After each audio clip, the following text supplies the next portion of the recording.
quem é Deus. Que é Deus? Vamos saber um pouco mais sobre a doutrina da criação, o lugar da ciência nesse assunto e como o mal apareceu no mundo. Vamos juntos ver que na criação Deus se revela, pois aquele que não ama não conhece a Deus, porque Deus é amor. O universo existe, logo tem uma causa.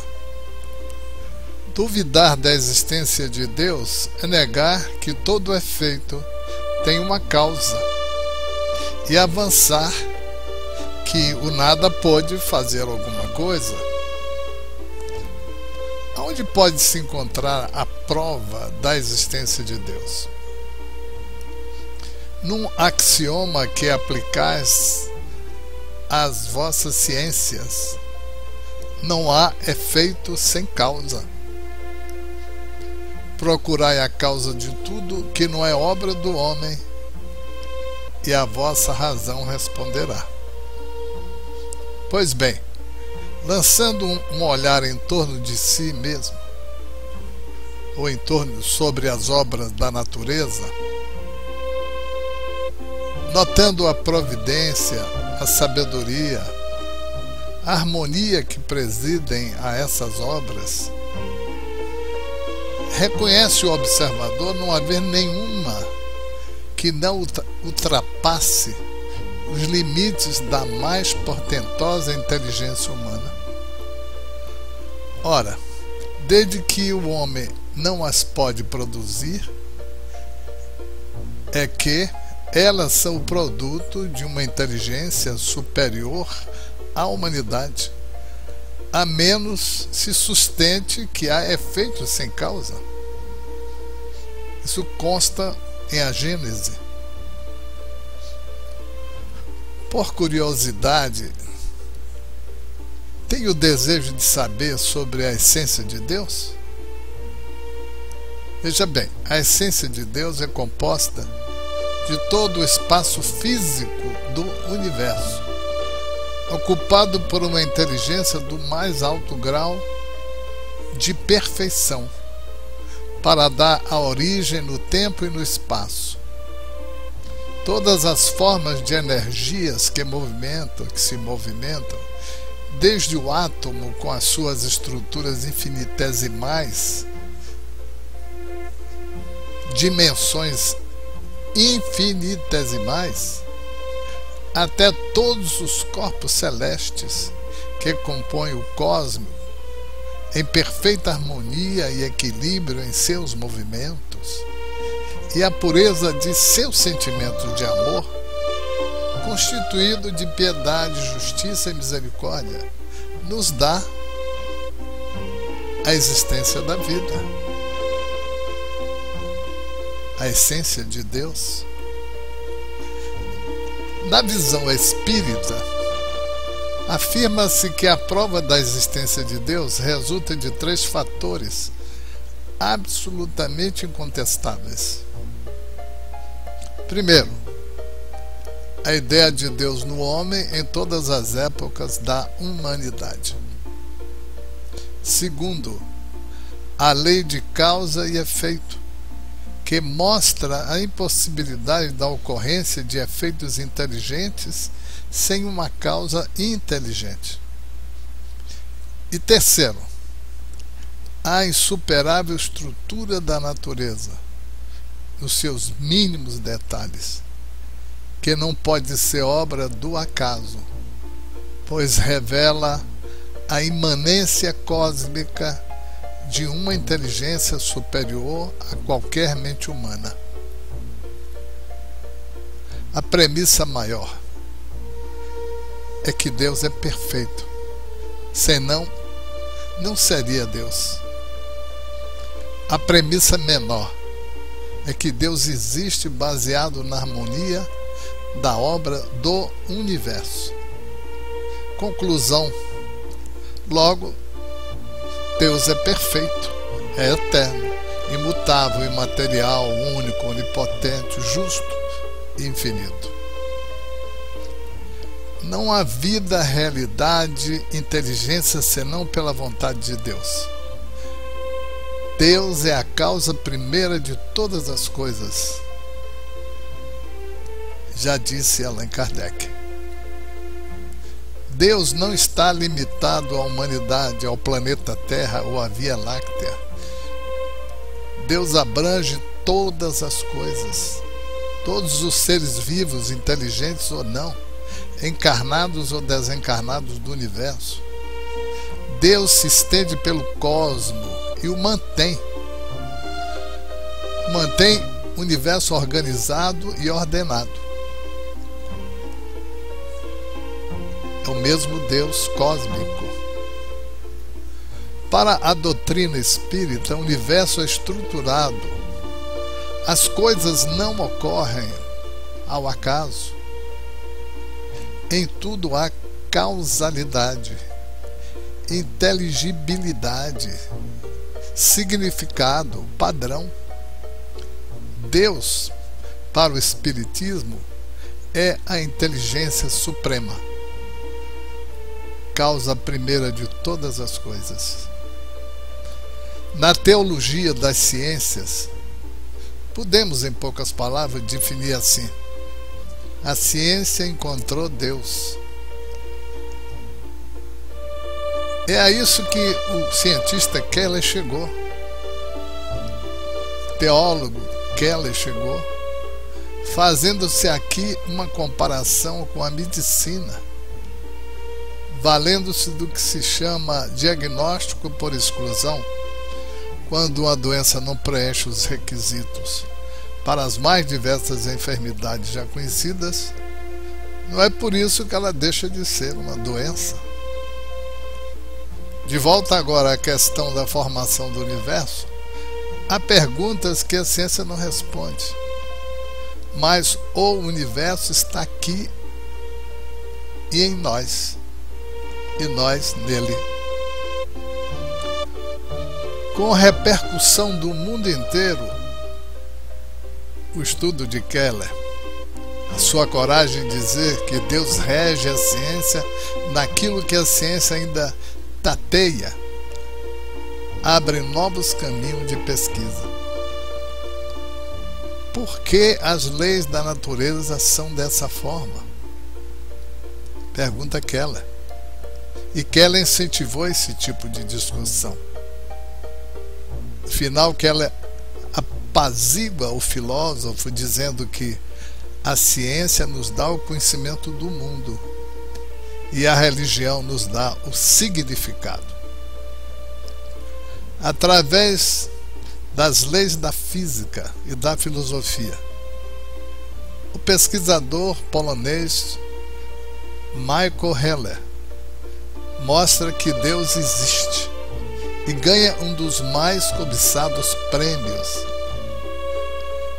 Ele montou a sua metodologia a partir do chamado Deus dos cientistas, dizendo que o Big Bang, a grande explosão de um átomo primordial que teria originado tudo aquilo que compõe o universo. Portanto, é evidente e racional que uma inteligência matemática superior estabeleceu e providenciou as condições de vida para o planeta Terra.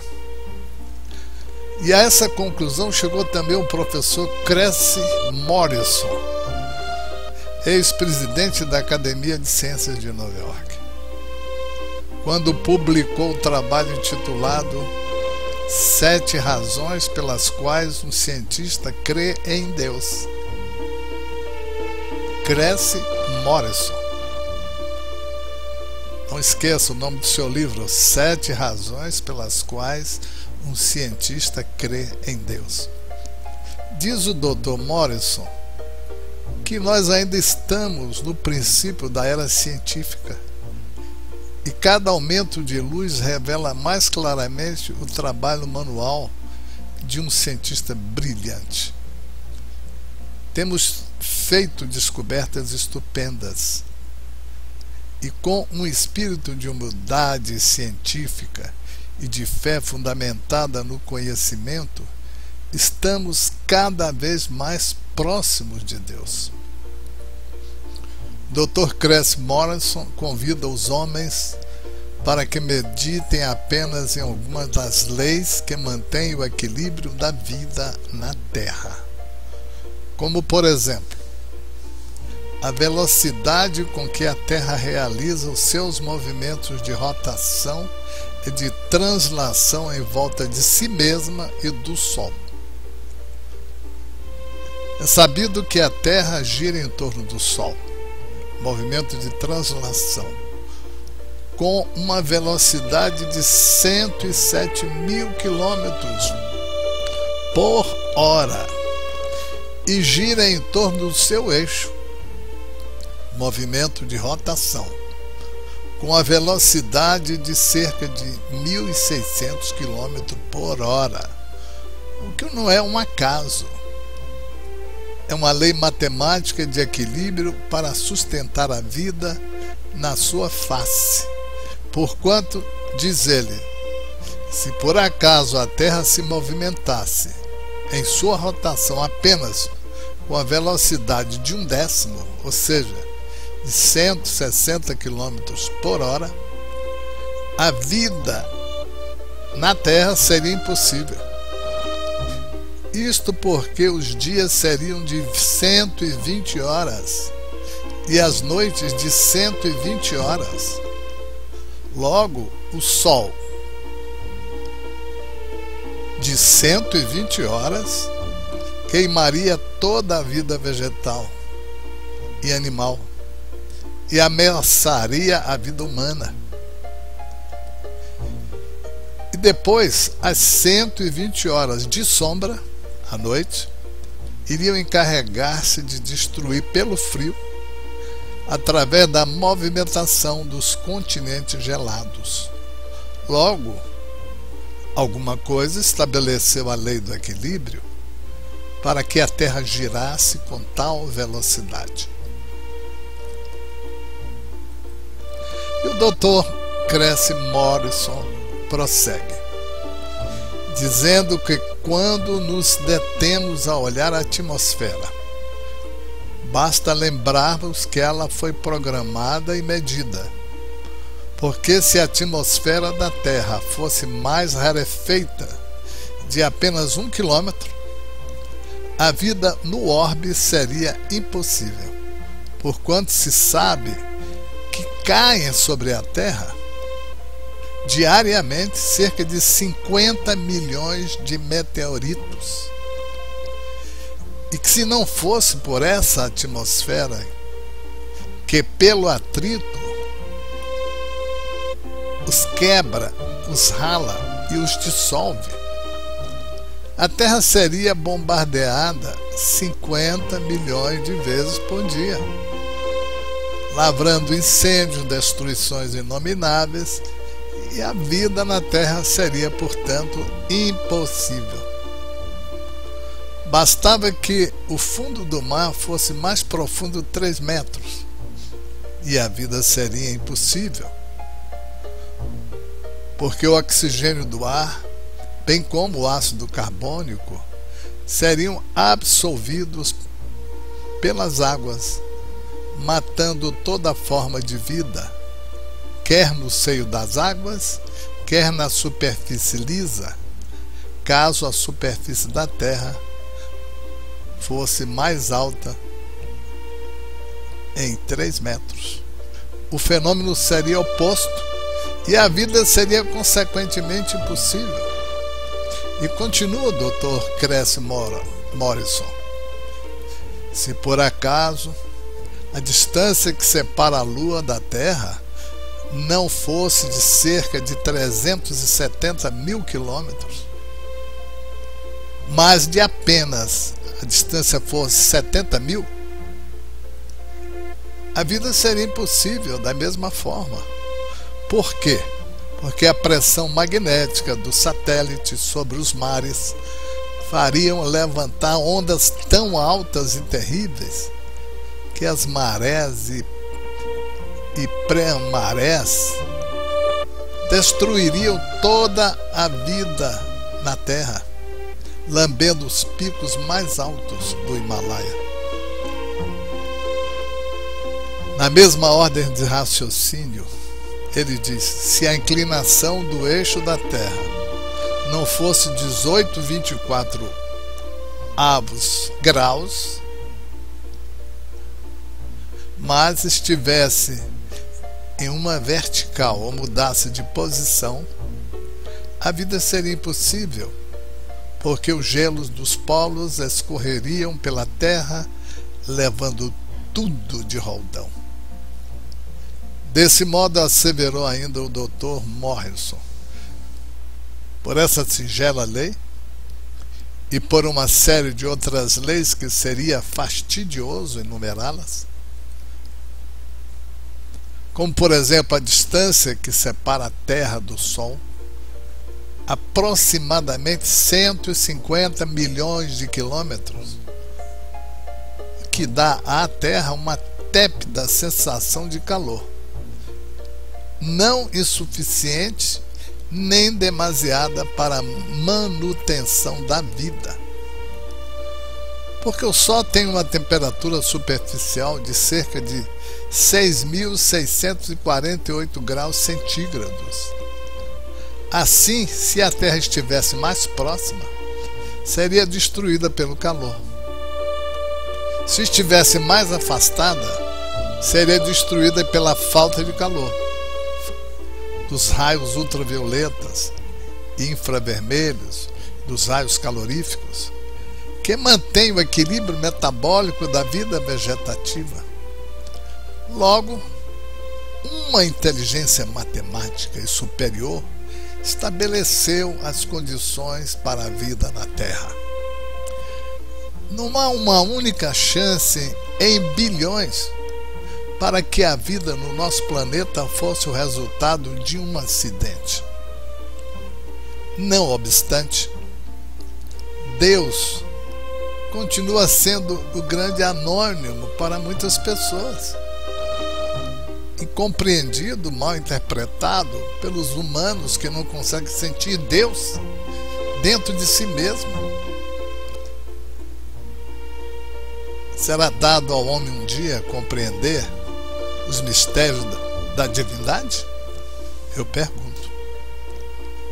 Se não podemos compreender a natureza íntima de Deus, podemos ter a ideia de algumas das suas perfeições? Somos muito pequenos ainda. Quando falamos de que Deus é eterno, infinito, imutável, imaterial, único, onipotente, soberanamente justo e bom, já temos uma ideia dos seus atributos. À medida que a humanidade vai evoluindo moralmente, vai se ampliando a capacidade para o entendimento da verdadeira essência de Deus. Assim percebemos ou perceberemos os seus demais atributos.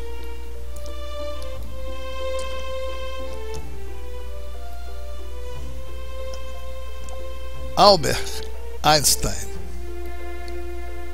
ele diz assim: todo aquele que se dedica ao estudo da ciência chega a convencer-se de que nas leis do universo se manifesta um espírito sumamente superior do homem, e perante o qual nós, com os nossos poderes limitados, devemos humilhar-nos. Deus não nos fez perfeitos e não escolhe os capacitados, capacita os escolhidos. Que eu jamais me esqueça que Deus me ama infinitamente, que um pequeno grão de alegria e esperança dentro de cada um de nós seja capaz de mudar e transformar qualquer coisa, pois a vida é construída nos sonhos e concretizada no amor. Você há de perguntar: de onde eu vim e por quê? É difícil seguir adiante quando você não sabe aonde deve ir ou por que está aqui. O plano de Deus nos dá respostas para as maiores questões da vida, como de onde vim, qual o meu propósito na Terra e o que acontece depois da morte. Conhecer as respostas nos dá esperança e nos ajuda a encontrar a paz e a alegria. Na filosofia espírita, você tem essas respostas.